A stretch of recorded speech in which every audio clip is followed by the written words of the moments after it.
Hi Hot Toys collectors, Roscoe here with the Hot Toys Jake Sully figure from the film Avatar.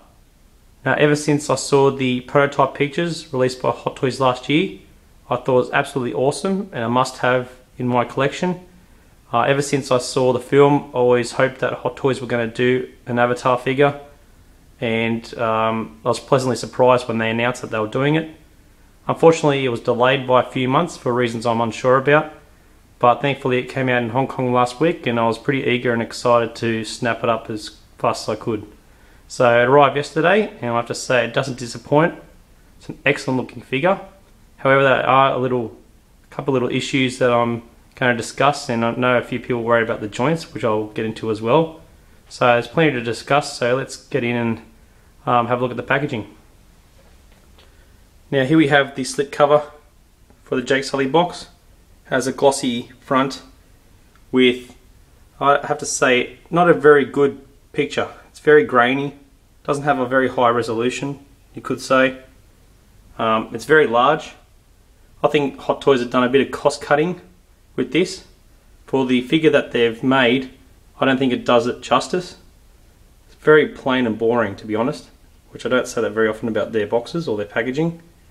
Here around the side it's completely white, with a little Jake Sully like name there on both sides.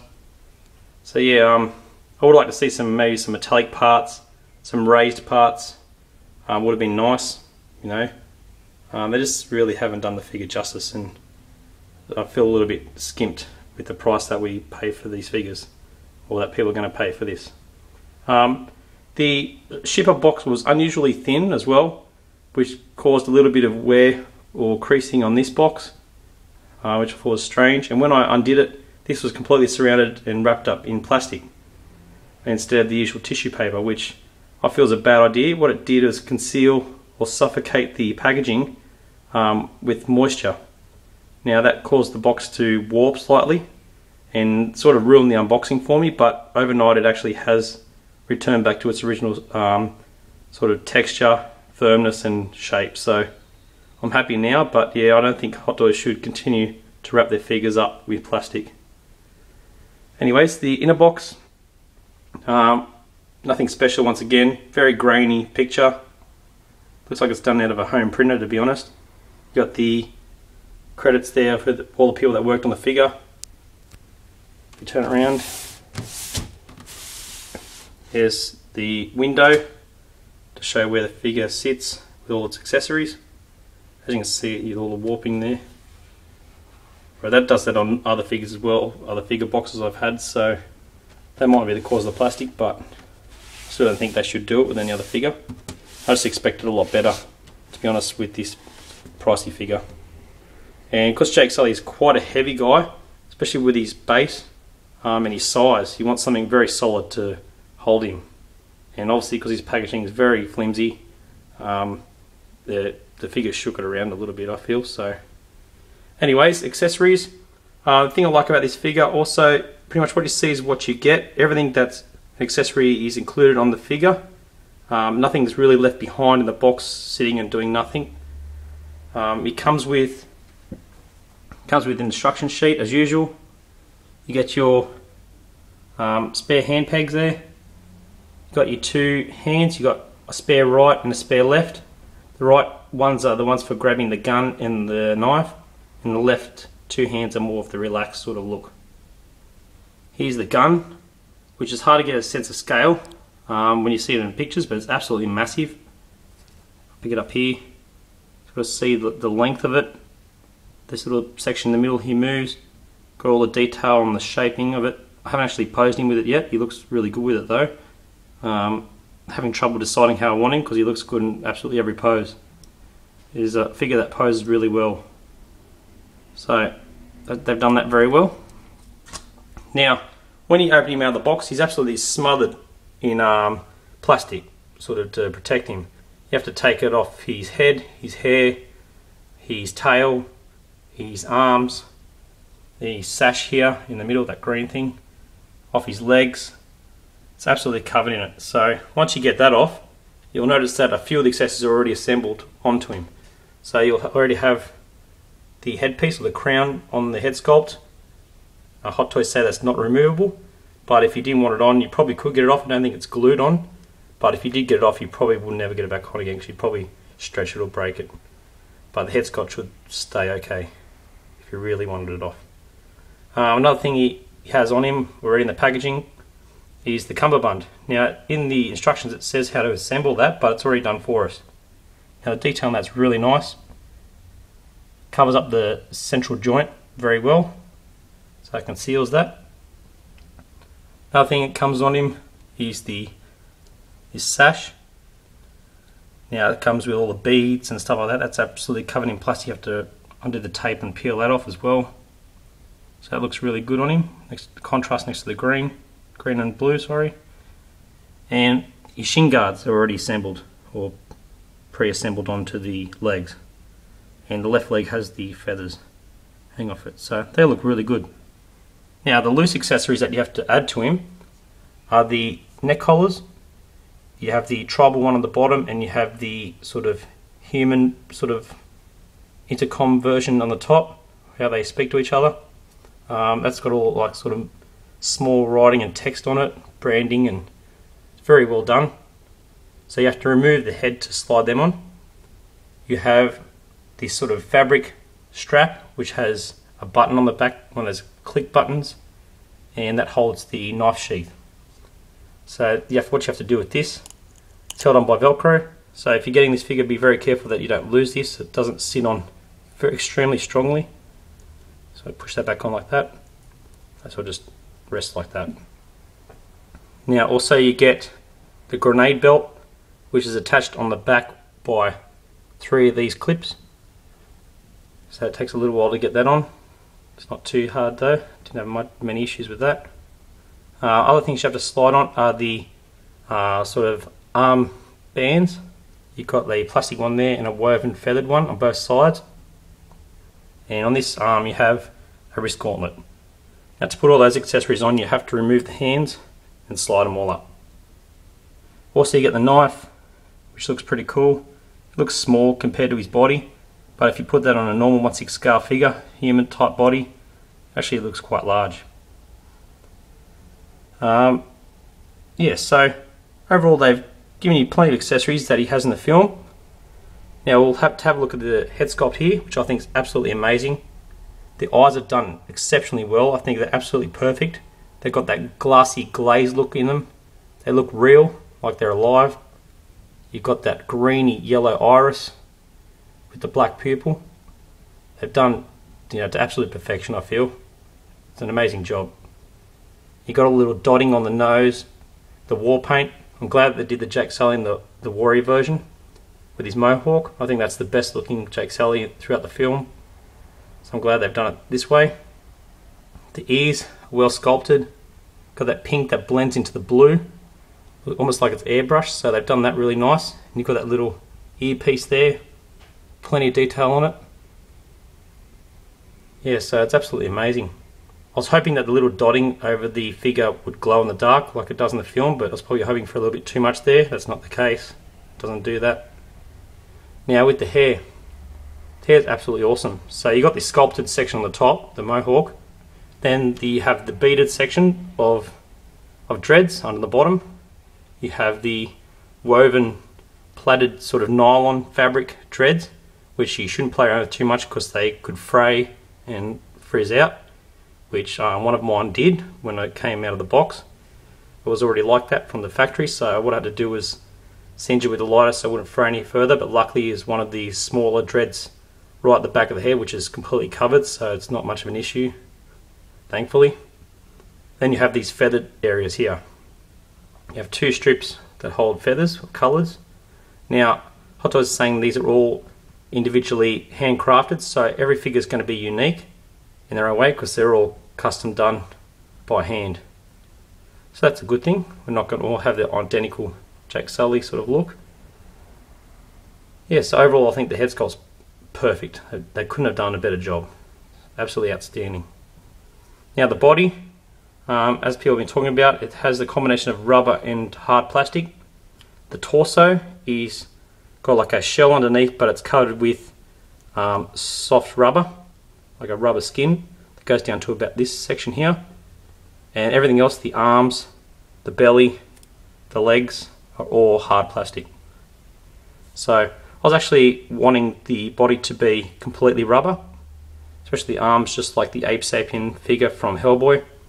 But the arms, they move pretty much straight in this position here, and they bend completely to a 90-degree angle to there. They don't move up any further than that. So once they get to about there, that's where they stop. So if it was a rubber body with this guy's got such long arms, the pressure that the rubber would put on an angle like that would probably either split it or cause the arm position to bend back and resist. So Hot Toys, I think, know what they're doing. They've done it for a reason this way. It's no different to the new Predator figures. They just have a more complex paint job where it's concealed a bit better. And because it's just a single blue, the camera does accentuate the joints a little bit more than it does in real life. I'm usually bothered by joints, but looking at this figure, they're not really bothering me at all. I can barely notice them in person. And I feel it's, you know, the longevity of this figure is going to be the winner in this sort of design. Whereas the rubber would look good on the short term, but in long term it's not going to be very good. So I'm glad they've chosen the way they've done it. And also you got a joint in here. Obviously it's very sort of smooth when it moves, but it actually holds very well. You got that hip belly joint in here, the pendulum style that the Predators have, which moves very well, gives it that great sort of posture. You got the joints in the legs. The smallest movement of those joints causes, because they're such long legs, causes the feet to spread out a fair way. So you pretty much got to have him in a straight stance if you want his feet on the base. Otherwise he's going to be right off the base because he's so tall. Another thing, you get that long dread at the back here, which you shouldn't play around with too much either because it actually does have, it could fray. But I was hoping that they came with all the little white, weird little things that come out of the hair like it did in the prototype, but fortunately they haven't gone through with that. They've just left it cut off like that, which is a little bit disappointing, but it's not a major drama. The tail, I thought should have been a little bit longer, a little bit thicker, but still, you know, it does its purpose. You got this sort of like waist strap here, like the underpant, and you got the wire. Obviously, you got the wire through it, so you can have it where you want. Anyway, you can see the knee joints is by looking at the back. But that's similar to most Hot Toys figures. I think the front looks exceptionally good, barely noticeable. You'd probably just think it's just the anatomy of the character by looking at the shape of the front. So I think it's very well concealed. Love the zebra striping all over it. The details, you know, all there. The war paint all over the body's done really well. The only thing, the problem with the war paint is when you move the arm, this part here is going to come out of alignment with this part. So unless you have it relaxed, it's not going to line up. So if you have him holding the gun up high and the knife up high, the grey is going to come out of alignment with the chest grey. That's not a major issue, but because I'm going to have mine pretty much just how it is, relaxed like that.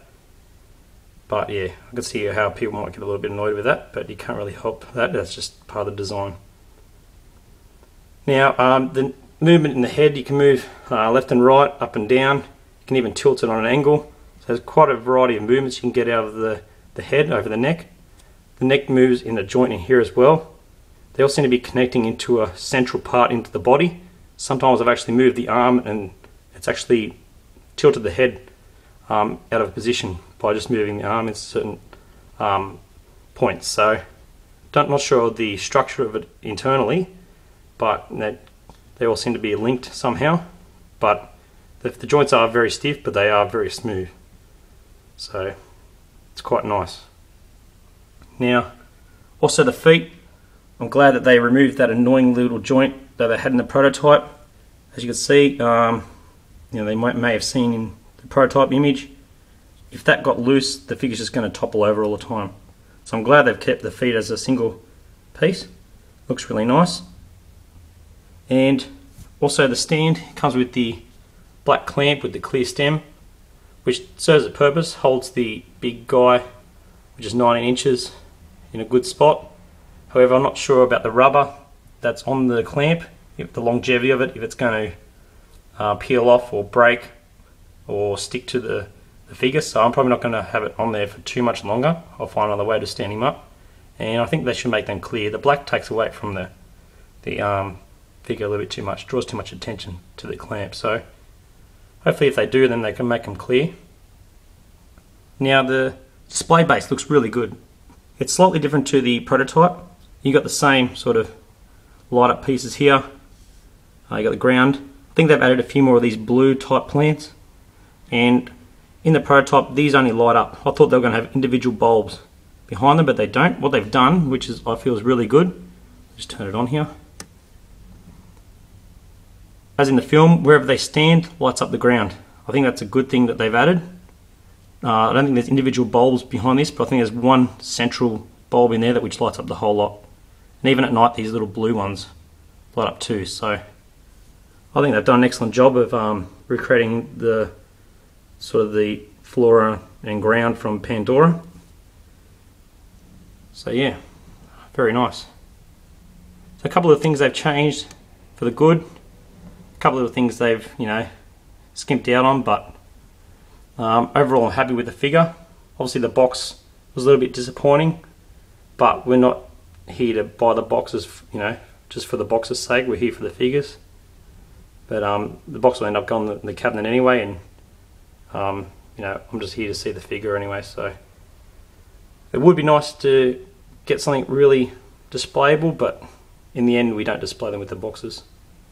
So overall there he is. I'm quite happy with it. It's taken me a little while to get used to, because it's a little bit different in size, colour to things you usually collect, or I usually collect with Hot Toys. It's a completely different creature. Very tall. Obviously it's not going to fit into detail. It's way too big for that. So I'm going to make a custom display stand for mine. In the meantime, it's going to remove a shelf and have him in there in the cabinet in the meantime until I make that. But I really hope they make an Atiri. I don't think he's complete without her. He's the hero, but she's the star, I feel, of the film.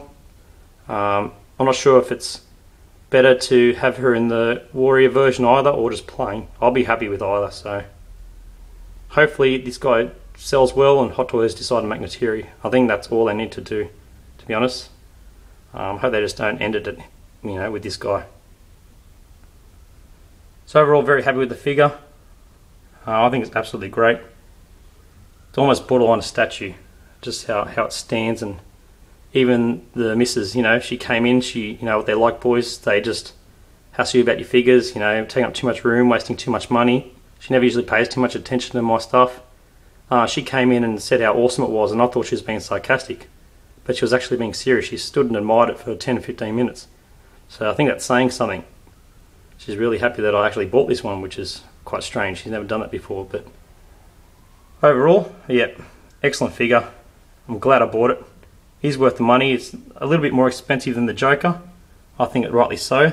As nice as the Joker is, you get more figure, I think, with this guy, with his size, than you do with the Joker, which is just standard 12-inch.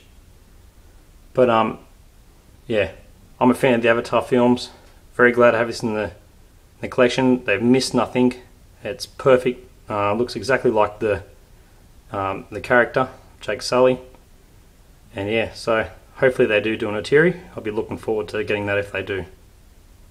Alright guys, I'll leave you here with that. Hope you've enjoyed this look at Jake Sully. Thanks for watching yet again, and thanks for people who subscribe. And if you want to leave your comments, I'll get back to you as soon as I can. Alright guys, thanks for watching. Bye for now.